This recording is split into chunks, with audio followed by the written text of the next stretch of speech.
So we had a conversation for about 20 minutes. And since I'm a real estate broker, I did my due diligence, called him back, and I made him an offer over the phone of $10,000.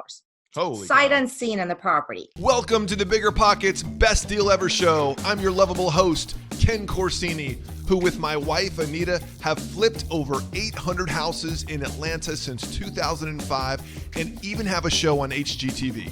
But this show isn't about us.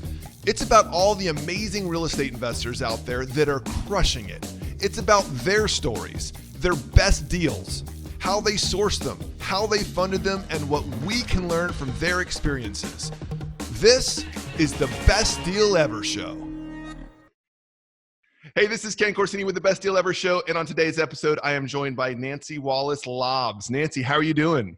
Hey, great, Ken. Thank you so much. I'm very excited to be on your show. Yeah, thrilled to have you here. So you're probably like us right now because you're in Dallas. We're in Atlanta experiencing like record temperatures right now. What about you? Oh my gosh. Today was the first day it actually got down. I think it's only going to be 80, supposed to have a little rain, but it has just been sweltering. Oh, Right? It's been so hot. It's been every day this week in Atlanta. We have broken a heat record every day. Yeah. And it's like Yeah. October. It's like, we're in the 90s. What's going on? Exactly. I'm like ready for it to be over so Right? much. It's been nuts.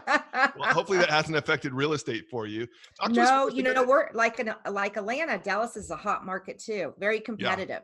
Yes, Very I can competitive. imagine. We obviously things cool off a little bit towards the end of the year, but right now I feel like, our agents at our brokerage are still just crushing it right now. What about you guys? Mhm. Yep. No, we're doing well. And lots of, the higher end homes aren't selling. They're still selling, not as fast. Yep. My challenge more than anything is like finding all of those good deals, like every other real estate investor out there. Yep. So we're just pounding the pavements, taking advantage of those expired listings, There that you kind go. of thing. I noticed a couple days ago, like over 800 just for Wow. the day came up. So something's happening, right? You can So feel it. Yeah, days on mhm. market in Atlanta for sure, especially if you're above, like entry level right now. It's just their Yes. houses are sitting. It's kind of weird. Yeah. Yeah. So So interesting market for sure. Now talk to us for a minute about kind of what your business model looks like. So we focus strictly on real estate investing. I have a boutique property management company. I don't do a lot of the traditional real estate because I feel there's a need for basically I have a lot of realtor friends I get referrals from that they bring me houses they can't sell. They can't stick them on the MLS. They're hoarder homes, they're vacant, they need tons of repairs. Yep. So we have found a niche just for that. I'm doing in a couple of weeks, I'm doing the horror, the scary home to a group of realtors. They walk in and they don't know what to do with it. So, and then owner financing. We started doing some owner financing deals last year, and I love that Yeah. because my model and what I'm passionate about is affordable housing. And Yep. there's like 51% of the people here in Dallas rent, not because they want to, but they can't. They're self-employed. They can't go Yep. get the traditional mortgages. So. Interesting. Now, just curious, in Texas, I'm assuming it's non-judicial foreclosure. Does that mean it's So you don't have to friendly? yeah, exactly. Owner friendly. So you don't have to go through the whole court process to foreclose on somebody. Well, you do. I mean, fortunately, we put everybody through an RMLO process. And so I have not, knock on wood, had to Yep. do that. But our foreclosure laws are very friendly as opposed to maybe New York or Florida. Right. You can get within 6 months, offer cash for keys. Yep. So, I think I would be very hesitant to buy an owner finance property in Florida because I've heard it Right. takes like 3 years and tens of thousands of dollars to get them out. So Exactly. Yeah. Florida's judicial. And you just figure Texas, it's probably going to be yeah, landlord you know what friendly. they say, don't Right. mess with Texas. Yeah, exactly. It's fairly red. So that makes sense. So now in your last 15 years there in Dallas, Fort Worth, is there one deal in particular that stands out as your best deal ever? Oh my gosh, yes. And it's my best deal ever because of the return on my investment. So I like that. I'm Okay. I have talked a little bit about this in some other avenues, but we're a small shop. I'm not, BiggerPockets and all these other, it's just us three. Hey, doing you're on it. I have an BiggerPockets now. assistant. You're there now. You made it. Well, yay. But as far as a marketing budget, right? Yeah, right. So we mail to distressed owners, landlords, out-of-state owners, or whatever. So I'm just going to show your audience this Cool. very homemade card. Nice. I had it printed up. I purchased a list, and did a mailing. And What list so did you buy, just out of curiosity? so we bought the out of state owner list, Good. and then we target, different zip codes. So this happened to be in Fort Worth. Um, so this guy called me, and he said, I got your card in the mail, and I have this house. And so generally I start asking them, well, tell me a little bit about the house. So it turns out it had been in his family for 40 some years. Oh my goodness. He actually grew up in the house, and it was just a 2-bedroom, 1 bath, little tiny house over in the historic district of Fort Worth. Okay. So we talked a little more, and he told me about his family because who do people do business with? They do business with people they like, Yep. know, and trust. Yep. So my thing is always to kind of, start bonding, in those few first minutes of the phone call. Yep. So, I found out all about his family, all about his parents, and we hadn't even really talked about the house yet. So what he told me was that I wasn't the only investor that had contacted him. He traveled a lot, and he got this card, and his wife called him up and said, you got this card in this mail, and it's time to do something with that house.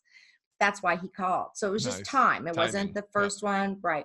So we had a conversation for about 20 minutes. And since I'm a real estate broker, I did my due diligence, called him back, and I made him an offer over the phone of $10,000.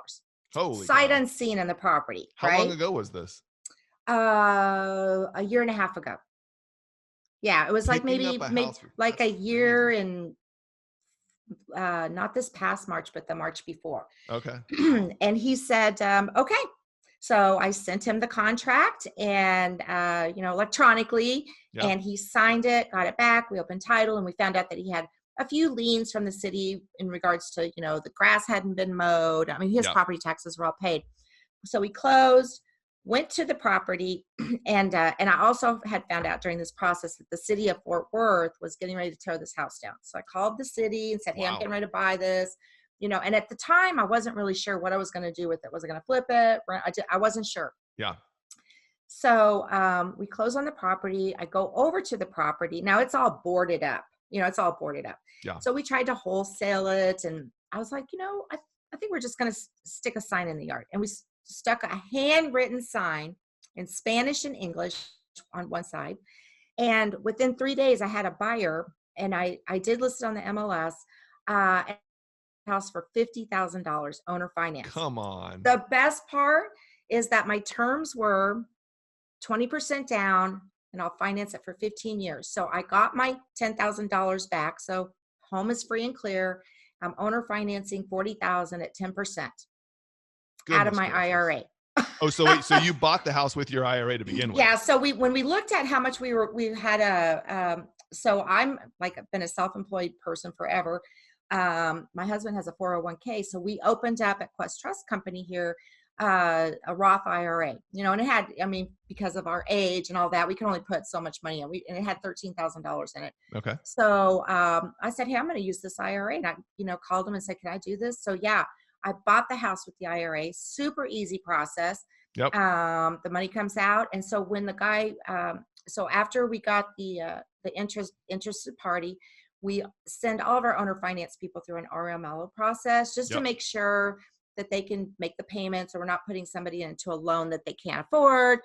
But anyway, and then we use a loan servicing company. So he pays the loan servicing company, and then they just send a check right to my IRA every month. It's a beautiful thing. So hands off, right? That is like an 800% interest. It's crazy, a return on investment. And so that money is just going in there. So now that $13,000 IRA has a value. I just looked it up a couple of days ago. So like cash value is like $19,000, but the actual value of the IRA is like it's like $34,000. How they calculate it. Yeah, but over right. the course of the 15 years, I will have made $90,000 on that IRA. Oh, because of interest. Yeah.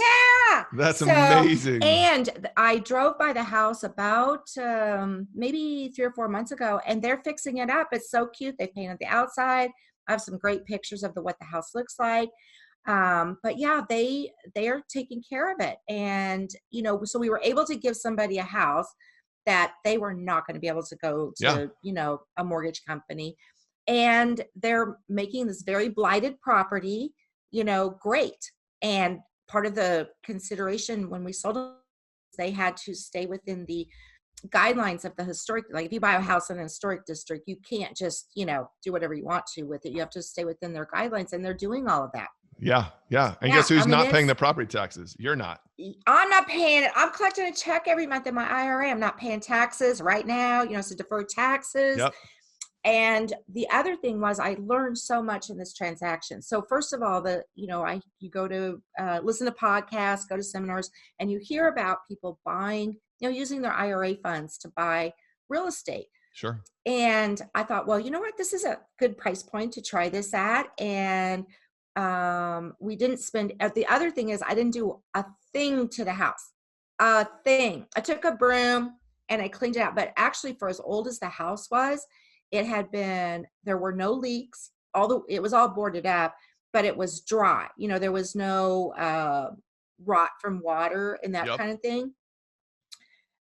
It needed everything, electrical. It didn't have AC. I mean, I think that year that the house was built was 1940 something.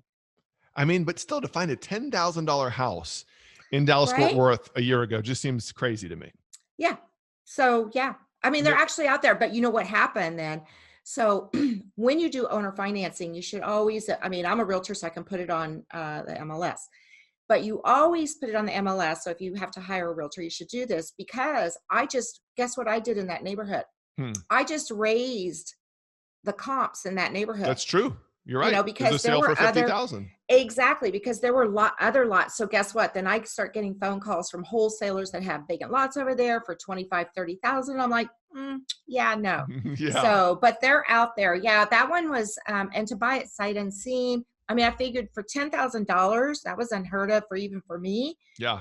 And I'm used to buying houses around the 100,000. Yeah. Right. So I didn't even think twice. And, it kind of goes to show, like, just make the offer, because you don't know. I mean, he said yes, and he was ready. It was just a good timing thing. Yeah. Because of my research of where the area was, I knew I wasn't going to pay a whole lot. I mean, I knew it was an old house. It couldn't really be a flip. And so I was only willing to put in $10,000. And the fact that he accepted it was just gravy. and you got that back. You got the 10,000 back in the down payment. You got it back. So I'm not out anything. And guess what? If I have to foreclose, which right now they've not ever missed a payment or anything, but I'm going to get a house that has been redone. They've already fixed the foundation. Oh, yeah. Literally, this house was falling in half. It was cracked, falling in half. And they've already fixed that. They've put a nice little fence around it. They've painted it. I mean, it is cute looking now. I don't know what all they've done in the inside. But the bottom line is that even if I have to pay an attorney $2,500 to foreclose on it, I'm getting back an asset that's going to be worth more than $10,000. And I can just turn around and do it again. Do it again. Absolutely. And so after I did that, so I kind of fell into owner financing. So I love owner financing. It's a great way to, you can make money on it, creating notes and that kind of thing like we talked about, but I love the idea of affordable housing. So if you can take these houses and you can give people a chance they can do their own sweat equity to get it back in, gives them an opportunity to, and they're getting a write-off. That's the thing. They went from renters right? to having a mortgage. Even though you wrote the mortgage, they're still getting that huge tax deduction. Yes. It's huge for them. So we've done about half a dozen more since then. And so we've paid a $25,000. Now sometimes you have to go outside the city limits. So I've had to do that. But there's a lot of houses out there that are not ever going to be sold on the MLS. And so if you can negotiate with the seller, there are people that want homes. They'll drive 45 minutes to get to Dallas. So we have some properties that are about 45 minutes outside of Dallas. And we have not had a problem. I mean, when we put them up for sale, we get buyers within days. It just goes to show you how many people are out there right now that you don't realize are not approved for conventional financing or even subprime, and you offer them something like that, even if the terms don't sound great. I mean, 10 or 20% down and 10% interest. And because we servicing company, it's reported to the credit bureau, so they have an opportunity to increase their credit and show good payment history and all of That's that. So right. it's a win-win Totally. for everyone. Absolutely. Everyone. Yeah, Well, I love it. love a best deal ever where at the end of the day, you've profited. It's worked out good for them. You've raised the neighborhood values. I mean, all around, it's a fantastic win-win-win for everyone. Oh, I know. And that's why it's my best story, because I felt good about it. I was able to help a seller, sell a family home. And one of the things we talk to our sellers about is especially since I found this owner finance, a great negotiating tool. There's tons of investors out there, but you know what I tell them? Hey, you know what? You had memories in that house. And what I want to do is buy that house from you at a fair price so that another family can start making their memories. There you go. Right? So it's Absolutely. ongoing, it's giving back. So yes, you're making money, but you're so right. You're increasing the neighborhood. We're working with one. I know we're talking about the best deal ever. And if I get this one house, it will be the best deal ever. But we go talk to neighbors. We'll find a house. And so I found a house. It's vacant. 10 years it's vacant. Found the owner's son, and the family, the mom's in a nursing home. She has dementia, very sad story. And the children, the adult children, are almost convinced that the mom's going to come back home. So that was a year and a half ago. I found that house. About 3 months ago, he called me, and he literally knew when he called me. He said, "I'm ready for you to come and look at the house." Somebody broke into it. The mom it's just packed full of stuff, and it's going to take them probably another 6 months to even figure out how to get all the stuff out of the house. But when you find those kinds of homes, people are very attached, not only to the home, but to the things in the home. And it takes Sure. them a while. You can't force them, and be in a hurry. Investor, you just kind of have to build that rapport with them. Yeah, yeah, absolutely. That is the trick, honestly, on the acquisition side. It's like you said, people sell to people that they know, like, and trust. It's all Hmm. about rapport building at the beginning, and that's really what you can attribute. Probably the reason you got this house for $10,000. You built a rapport Yes. right there at the very beginning. He had other offers, other people had looked at it, and look what you turned it Exactly. And into. it's not like, I have this, exciting piece of marketing Yeah, material here. But right. our It's just a message was postcard. basically, we're a husband and wife team and we buy houses here. Yeah, So that's what we tell people. yeah, that's I awesome. think they like that. Yeah, absolutely. Nancy, this was such a good best deal ever. I love the fact that it was an owner finance and it was a postcard deal, and that you made infinite returns on this. Oh, It's an yes, infinite return because you got your money back, and then everything you've gotten since then is an infinite return, which is fantastic. I exactly. love those Yeah. types of I deals. love it. Love it. That's cool. Very cool. Well, thanks so much for being with us, Nancy. We appreciate it. Uh, Thanks, Ken. Appreciate it. Have a great day. You too. Talk soon. Thanks for listening to the Best Deal Ever show, brought to you by BiggerPockets. If you've been energized, entertained, or enlightened by today's show, please feel free to hit the subscribe button. You can also follow me on Instagram and Twitter at Ken Corsini, or check us out online at redbarnhomes.com. And don't forget, one man's best deal ever may be the inspiration you need to create your next best deal. So, hope to see you on the next episode.